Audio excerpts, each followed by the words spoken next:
All right, listen up, you bunch of TikTok poison gremlins. I'm going to show you this difficulty enhancer mod I made for Legends. Yeah, it's technically for PC, but here's the fun part. One PC player can host the game, and even PlayStation players get to use the mod too, since the data gets shared from the host to everyone else. Well, this took me, what, 8 damn months to put together? And let me tell you something, this thing's huge.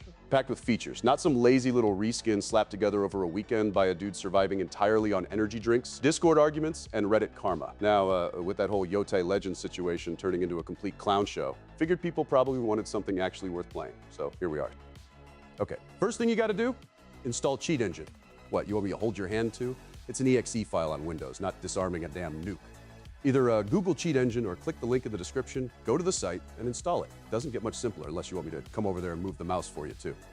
Next, we're downloading the cheat table I made from Nexus mods. Yeah, you gotta make an account. Relax, it's free.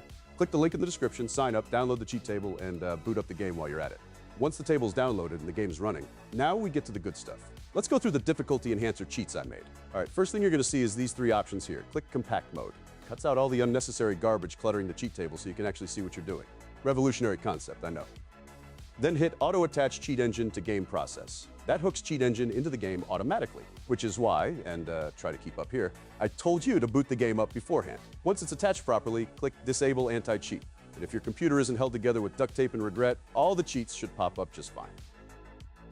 All right, now you can see all the cheats I made. Let's start with the fun stuff, the difficulty enhancements. First up, World Modifiers. There's 27 of these little nightmares. Pick however many you want, load into survival or raid, and congratulations, you just turned the game into Super Hell Simulator. Now pay attention, because I'm only explaining this once. These modifiers aren't dynamic. The game checks them at the start of survival, before boss waves, and after boss waves. So if you change something mid-match, don't stand there drooling when it doesn't activate immediately. It'll kick in around the next boss wave. Then you got the hazard modifiers. Same idea, except these only work when starting survival. Nice and simple. Now we get to the really fun stuff, the custom modifiers. You can boost enemy health and stagger if you enjoy suffering for absolutely no reason. Enemy scale makes enemies gigantic or small, which honestly is hilarious. But other players won't see it because the size data isn't synced. So to them, you're just getting folded by regular sized dudes. Additional enemies does exactly what it sounds like. More enemies, more chaos, more screaming. Just keep it under 10 unless you want your console bursting into flames trying to spawn half of Mongolia at once. We'll skip Foe's custom ability for now and come back to it later. Helmet Foes gives enemies helmets, which makes headshots about as useful as a screen door on a submarine, unless you're running helmet piercing. Armored Foes cranks up enemy armor health and damage resistance and makes them look cooler. Attuned Foes give enemies attunement, mostly useful if you are playing certain parts of the raid where you have attunement. Don't be a hard ass and enable it in survival. Invisible Foes only works properly for the host. On your screen, enemies turn invisible. Everybody else still sees them fine because apparently the universe enjoys screwing with hosts specifically. Horseman Foes is exactly what it sounds like, enemies riding horses. And let me tell you, those idiots move fast. They'll get from the spawn point to your defense zone in about half the time now, which means you've got even less time to stand around looting arrows like a confused raccoon. Nothing says fun quite like a cavalry charge showing up early to ruin your day. And now, my favorite feature, no resolve granted. You can choose what percentage of enemies stop giving resolve, so all those ultimate spamming maniacs and legends, yeah, suffer. Next up, Shaman Enchanted works the same way. Pick what percentage of enemies get buffed automatically without needing actual shamans running around. A flame enemies is mostly visual, but it makes everybody look like they crawled straight out of hell. I like it. Then we got Tethered Foes. This one's got its own sub-menu. You can set the chance for tethering and how many enemies get linked together per wave. Tiny technical detail here. Try not to hurt yourselves. Wave 0 enemies all spawn at the same time. So if you set tether count to 3, the game grabs 3 enemies total, not 3 enemies at each spawn point. After wave 0 though, enemies spawn in mini waves. So it works exactly how you'd expect. All right, back to Foe's custom ability. So in Legends, enemies have a couple special abilities. You got the Tengu Crows, the Disciple AoE nonsense, and technically there's a third one called Onibi that got cut from the game. Yeah, they dragged that one back out of the grave for Yotei Legends. Real original. Anyway, this feature lets you assign bias values to those abilities. The game randomly picks enemies and hands the abilities out based on the percentages you set. Or, for those of you who failed middle school math, think of it like this. 97% normal enemies, 1% Tengu Crow psychopaths, 1% Disciple AoE spammers, and 1% Onibi demons straight from Satan's group chat. Simple. Here's the demo.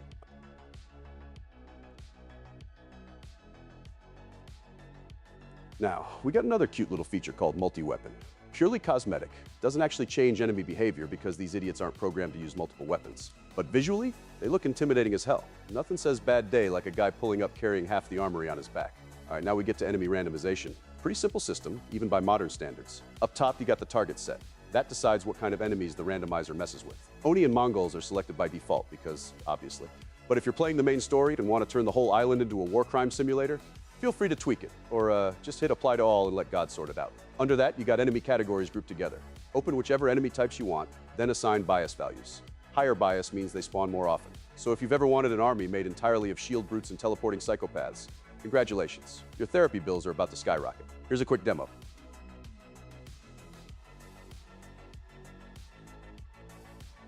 Now, the complete opposite of randomization. Let's say you're a control freak and want to handpick every enemy in survival mode. That's where the survival composition CSV loader comes in. Here's how it works. I gave you a CSV file with all the enemy composition data. You download it, edit it using the valid entity names I provided, then load it back into the cheat table, and boom. The game builds your custom survival lineup exactly how you designed it. Basically, you become the world's angriest dungeon master. Here's the demo. When you click the Open CSV link, it'll take you to a Google Sheet I made. Try not to panic, I know. Spreadsheets are terrifying for some of you. The first sheet has the full list of valid entity names you're allowed to use. That part's important, so don't ignore it, like terms and conditions. The rest of the sheets are the survival maps. Let's open everybody's favorite frozen nightmare, blood in the snow. First thing, make a copy of the sheet. Don't go in there raw dogging the original file and then crying when you break something. Now over here, I mapped out every enemy spawn for every wave and mini wave. You can replace the entity name with literally whatever enemy you want. Just make sure you're using names from the approved list on the first sheet. And please, for the love of God, do not edit the reference ID wave or mini wave columns, unless you enjoy crashes and disappointment. You can also add armor to enemies. See these zeros? Change them to ones. Congratulations, now the enemy's got body armor because apparently regular suffering wasn't enough. Want tethered enemies? Same deal. Add a 1 for whichever enemies you want tethered together in that mini wave. For attunements, 5 is sun, 6 is moon, 7 is thunder. Now, before somebody types how does attunement work in the comments, read the giant yellow box on the first sheet. I made it bright for a reason. Now for the demo, I'm gonna replace every enemy with Tengu. Slap helmets on all of them, give them sun attunement, then export to CSV and load it into the cheat table. Because apparently I woke up today and chose violence.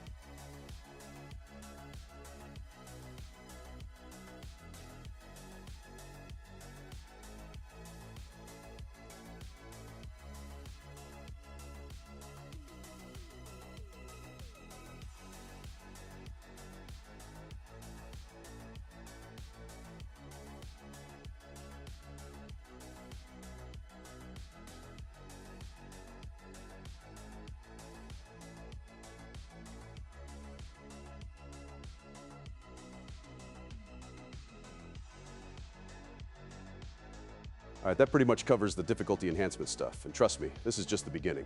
There's still a ton of insane crap I want to show off in future videos. Changing weather, starting survival on specific waves, custom modded appearances, cut content emotes they left buried in the files, all kinds of stuff. Basically, if Sucker Punch left it lying around, there's a decent chance I've already broken it, rebuilt it, and turned it into something way more entertaining.